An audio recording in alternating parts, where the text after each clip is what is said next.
Hey, this is Sam from Shure. In this video tutorial, I'm going to talk about scan peak detection and some preferences you can use to optimize your spectrum classification in Wireless Workbench 6. A really distinct feature about Wireless Workbench is its ability to load or capture scan data and then specifically process that information to inform the frequency calculator to make the most educated decisions possible when placing frequencies. But with any technology, the smarter it gets, the more configuration maybe there needs to be, or the more assumptions it can make that maybe might not align with your particular environment. So today what I want to break down is a phenomenon that maybe some of you have seen if you use scan data in your frequency coordination purposes. And it has all to do with the second threshold, the scan peak threshold. In other videos, we've talked about what this threshold does, but in a sentence, I'll summarize that it detects particularly loud peaks in the frequency domain, and when peaks exceed past that threshold, it assumes that there is an active transmitter there worth consideration of its own spacings for channel and intermod protection. Now, here's a particular scenario that I want to talk about, which is a scenario where if you're familiar with looking at the scan information, you can tell these bumps here are DTV stations. And I can tell that for a couple of reasons. One, they're about 6 megahertz wide, but two, these scans coincidentally fall right on top of where DTV stations in this x-axis grid show to be DTV stations. So that looks like TV station 20, TV station 17, 22, and it turns out that these are DTV stations. Now there's something particular I want to call out too. If I zoom in, you'll see the front edge of this DTV station has this sync bump. It's a common transmission pickup that you'll see if you capture a scan of a DTV station, where at some fixed amount at the beginning of the 6 megahertz span, at least in the United States, a spike is going to be detected. Now this spike happens to trigger what we think is a scan peak. Now Wireless Workbench is really optimized to call these scan peaks, to associate equipment profiles with these scan peaks that are more akin to wireless microphone transmitters. So if I hover over that marker, which I can tell is a detected scan peak because it's a diamond-shaped marker and not a triangle, you'll notice that Wireless Workbench has by default applied a generic device IMD profile. Well, you may not be sure what that means. I'll explain it in a minute, but trust me when I tell you, this is giving this particular scan peak a wide berth, a lot of room in the spectrum, as if it were a wireless microphone system there, when in fact it's just a DTV transmission. So what I want to do is to prove to you the impact of having these scan peaks being labeled, whether it's by DTV stations or otherwise. So I've added 32 systems of PSM 1000, and I'll calculate these frequencies and see how many I can find. So with all these scan peaks here, I can only find about 19 out of 32 frequencies, which is a case that maybe many of us might find ourselves in from time to time, especially with as many DTV stations or active spectrum as we have here. So now what I want to do is I want to prove to you that these scan peaks, that Wireless Workbench thinks these are scan peaks, is actually a problem for us because instead of acknowledging these as DTV stations, we are assuming that there's a transmitter right there, a microphone transmitter, which is not the case. So Wireless Workbench enables us to exclude certain DTV stations if we know that there's TV 17 is active. I just want to make sure I exclude this. There's a benefit in doing so, as opposed to just letting loud scan noise keep us out of this range, and I'll show you why right now. In the Preferences dialog in Workbench, there are some coordination settings, specifically in the exclusion detection from applied scan data area.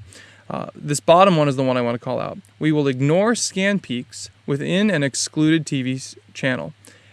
So what this is saying is if there are any scan peaks within a DTV station or any a broadcast channel, Wireless Workbench will not take into account any scan peaks from that scan peak threshold. You'll notice when I turn this exclusion on just by right-clicking and saying exclude it, that peak went away.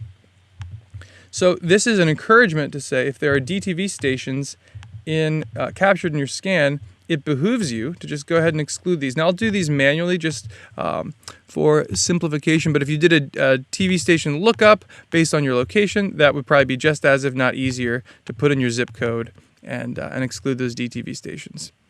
So I'll just exclude these really quickly. By the way, if you didn't know, it's very simple to exclude just from the coordination plot by right-clicking on the TV station and hitting exclude, and away we go. That's a pretty low power station. I'll take my chances.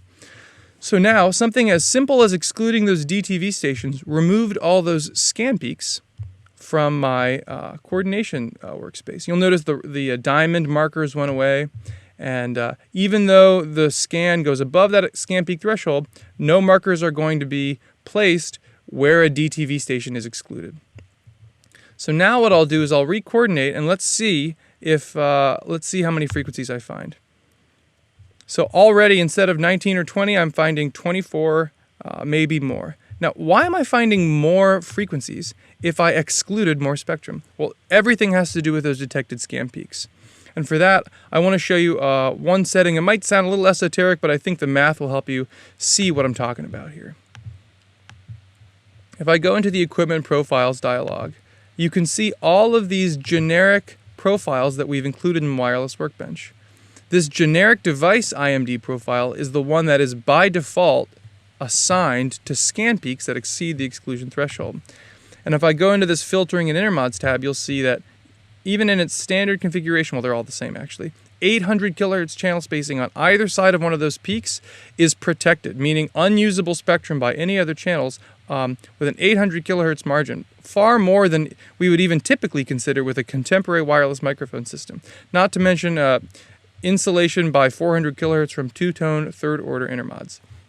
What this means is, when we detect a scan peak in the coordination workspace, we're giving it a whole lot of space, making sure that whatever is there, any frequencies Wireless Workbench coordinates won't violate that frequency. Now, in the case where there is a carrier out there, someone else's, like if we look at this scan here, that looks a lot like a wireless transmission from an audio system we would expect. That's maybe a good thing. We don't want to interfere with this frequency, whatever that thing is. And so that being a scan peak is totally okay. But the attribution of scan information for scan peaks or scan peaks within DTV stations is an inappropriate classification in this particular case, and it had a 5 frequency discount what we took for our PSM 1000s, and just by excluding these DTV stations and having that preference enabled, we were able to squeeze out 5 more frequencies. Now I want to show you one other thing just in case you want to dig a little bit deeper. Wireless Workbench has the ability to customize, or it lets you customize, what equipment profiles are associated with those scan peaks by default. And that setting is right here. I can classify scan peaks above the scan peak threshold as, and then choose any one of these generic profiles. I can turn the feature off, or I can customize whichever profile I choose. Maybe I want to define a customized version of one of these, or let's say classify all scan peaks as something like UHFR. If I know there's a lot of UHFR out in my environment, you can do whatever you want. So this is highly customizable. And when you make this change, what will happen is all of the existing scan peaks that were detected will be reclassified as that particular profile. I know this tutorial was a little in-depth, but I wanted to make sure I explained both scan peak detection and how, in certain circumstances, it can have some unintended consequences, especially when it comes to DTV channels captured in a scan. If you've got any questions or comments, please be sure to let us know down in the comment section below. Thanks.